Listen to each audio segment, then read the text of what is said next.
Kali ini saya mau bicara tentang salah satu politik yang saya kira masih cukup happening dan menjadi pergunjingan publik yang tidak berkesudahan, yaitu soal kemungkinan Jokowi mendirikan partai politik baru.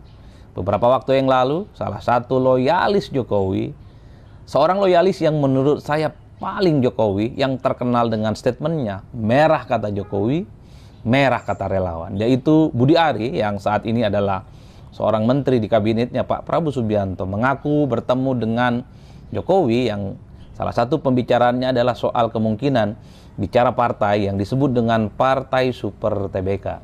Itulah yang kemudian menebalkan bahwa Jokowi ingin mendirikan partai politik baru itu bukan hanya sebatas isapan jempol, tapi adalah sebagai salah satu bentuk keseriusan bahwa di masa-masa yang akan datang bukan tidak mungkin partai super terbuka ini akan menjelma sebagai sebuah partai politik yang pastinya akan dijadikan sebagai instrumen kendaraan politik bagi Jokowi, entah untuk menyampaikan gagasan ataupun sebagai kendaraan politik untuk menghadapi pertarungan politik di masa-masa yang akan datang.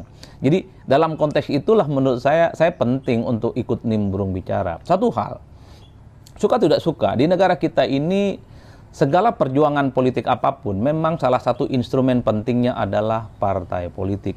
Ide, gagasan, visi misi, dan narasi besar melalui partai politik kemudian akan tersampaikan dengan baik. Baik perjuangan melalui partai politik yang secara formal ataupun keberpihakannya kepada rakyat.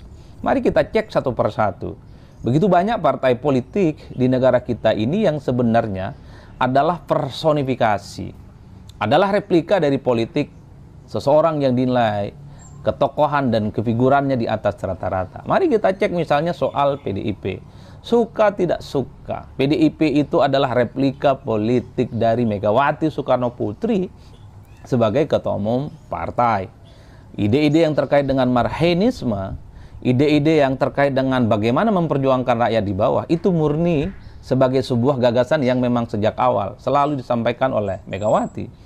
Jadi tidak mengherankan ketika PDIP muncul sebagai partai politik, ide dan narasi besarnya adalah bagaimana berpihak kepada wong cilik, meski pada setting bersamaan misalnya ketika PDIP berkuasa mungkin satu, dua, dan mungkin juga banyak kebijakan-kebijakan yang dinilai tidak pro terhadap wong cilik. Tapi sebagai sebuah gagasan dan narasi besar, kita tahu PDIP itu adalah sangat identik dengan Megawati. Begitupun dengan Gerindra yang saya kira ini adalah duplikat dari Prabowo Subianto. Kalau kita rajin mengulik satu persatu, gagasan Prabowo Subianto, narasi-narasi besar Prabowo Subianto persis sama dengan visi misi yang ada di Partai Gerindra. Jadi tidak mengherankan kalau per hari ini kita melihat Prabowo Subianto itu adalah Gerindra dan Gerindra adalah Prabowo Subianto. Begitupun dengan Pak SBY tentu saja yang sangat identik dengan Partai Demokrat. Tak ada yang bisa membantah sampai hari ini bahwa Demokrat itu adalah personifikasi dari gagasan-gagasan besar, mimpi-mimpi besar yang memang selama ini selalu diwacanakan dan disampaikan secara terbuka oleh SBY. Tentu baik SBY, tentu baik Prabowo Subianto, termasuk Megawati, mereka cita-cita besarnya tentu bisa diperjuangkan melalui partai politik. Melalui partai inilah saya kira ada perjuangan ke atas, ada juga perjuangan ke bawah. Perjuangan ke atas tentu dengan menjadikan kader-kader partai itu sebagai pejabat publik, bisa jadi gubernur, bupati, wali kota, anggota dewan, dan bahkan presiden. Sementara perjuangan ke bawah adalah bagaimana partai politik itu mestinya harus hadir di setiap denyut nadi dan keluh kesah yang dihadapi oleh rakyat. Jadi kalau ada rakyat lapar, kesulitan, partai hadir. Jadi kalau bicara tentang personifikasi partai politik di negara kita yang identik dengan seseorang seperti Megawati, seperti Prabowo Subianto, seperti Pak SBY, itu sukses menjadi sebagai sebuah partai politik petarung, dan tiga partai ini terbukti telah mengantarkan partainya mengusung kader mereka dan terpilih sebagai presiden. Nah, Jokowi saya kira dalam konteks ini sangat relevan. Publik tahu kok Jokowi itu punya segala-galanya. Jokowi sekalipun tak lagi jadi presiden, itu punya magnet politik yang saya kira masih cukup terjaga. Banyak orang yang memuji, banyak orang yang happy, bahkan di rumahnya di Solo itu kan seperti tempat pariwisata yang setiap hari orang itu jajar, setiap orang itu antri untuk bertemu dengan Pak Jokowi, meski ada yang menuding bahwa itu settingan. Terlepas dari itu, tapi yang jelas bahwa pesona Jokowi sekalipun tak lagi presiden itu diyakini memiliki kekuatan yang memang tidak bisa dibantah, termasuk misalnya relawan, mesin politik, dan jejaring yang katanya per hari ini masih cukup konsolidatif untuk tegak lurus bersama dengan Jokowi. Bahkan beberapa waktu yang lalu kan sering kita dengarkan ada yang disebut dengan istilah Jokowisme. Artinya apa? Jokowi itu bukan hanya mantan presiden. Jokowi itu bukan hanya seorang yang terbukti menjadi presiden, gubernur, dan wali kota, tapi sosok Jokowi itu dianggap memiliki originalitas, gagasan, dan visi-visi besar yang saya kira menjadi penting itu diterjemahkan melalui partai politik. Saya selalu mengatakan dari berbagai penjuru mata angin, Jokowi itu punya segala-galanya untuk mendirikan partai politik. Ketokohannya ada, basis masanya ada, relawannya ada, mesin politiknya ada, dan seterusnya, dan seterusnya.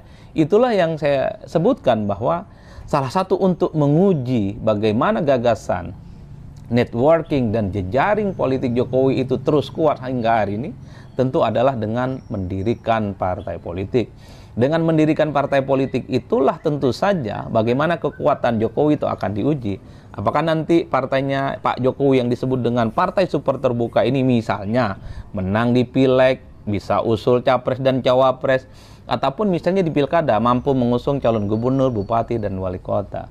Karena kehebatan seseorang itu secara elektoral mesti diukur sejauh mana dia berpartai dan partainya mampu melahirkan calon-calon pemimpin yang kompetitif di masa-masa yang akan datang. Tentu partai politik baru Jokowi ini bukan hanya partai politik yang misalnya hanya dipersepsikan untuk bertarung di 2029, tapi bicaranya tentang jangka panjang. Tentu sepanjang Jokowi itu memiliki stamina politik yang pastinya akan juga panjang, mengingat Jokowi masih cukup muda. Oleh karena itu, saya termasuk yang sebenarnya cukup menanti bahwa partai politik Jokowi baru itu harus segera di-launching dan diluncurkan sebagai bentuk perjuangan politik.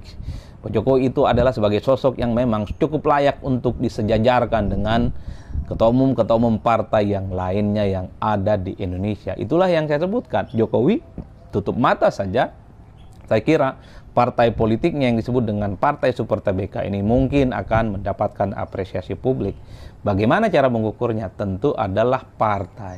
Tidak bisa misalnya kita mengklaim seseorang itu punya basis massa, tidak juga bisa misalnya berbangga diri bahwa seseorang itu memiliki networking dan jejaring plus magnet politik yang cukup kuat. Kalau mendirikan partai politik itu tidak bisa dilakukan. Meski itu bukan segala-galanya, tapi kan Ya, Partai Baru Super TBK yang sudah mulai terdengar namanya yang nantinya akan didirikan oleh Presiden ke-7 Republik Indonesia Pak Joko Widodo. Nah, tentu bagaimana pendapat Anda terkait hal ini? Nanti teman-teman juga boleh silakan sampaikan di komentar pada video ini ya. Nah, teman-teman memang kalau kita melihat ya Partai Super TBK ini, ya tentu memang ya saya nggak tahu nanti seperti apa memang seperti partai politik yang biasanya eh, atau ada perbedaan dari partai-partai lainnya yang ada di Indonesia ini karena saya melihat kata supernya itu ya super artinya lebih wow gitu ya, lebih besar gitu ya, kayak gimana gitu ya supernya itu ya. Dan tentu memang mendirikan partai politik tidak semudah itu tentunya. Tapi bagi saya, kalau memang Pak Jokowi punya dukungan atau punya militan massa yang besar, tentu itu bisa akan terbentuk. Ya tidak lama lah ya. Kalau udah punya dukungan massa yang kuat, yang besar ya, ya ngapain tunggu-tunggu lama? Paling juga bentar udah jadi gitu ya. Jadi seperti itulah kira-kira. Nah, kalau teman-teman pernah mendengarkan bahwa tanpa Jokowi PDIP nggak akan jadi apa-apa. Oh, itu tanpa PDIP Jokowi bukan siapa-siapa. Ini nih tantangan juga nih sebetulnya.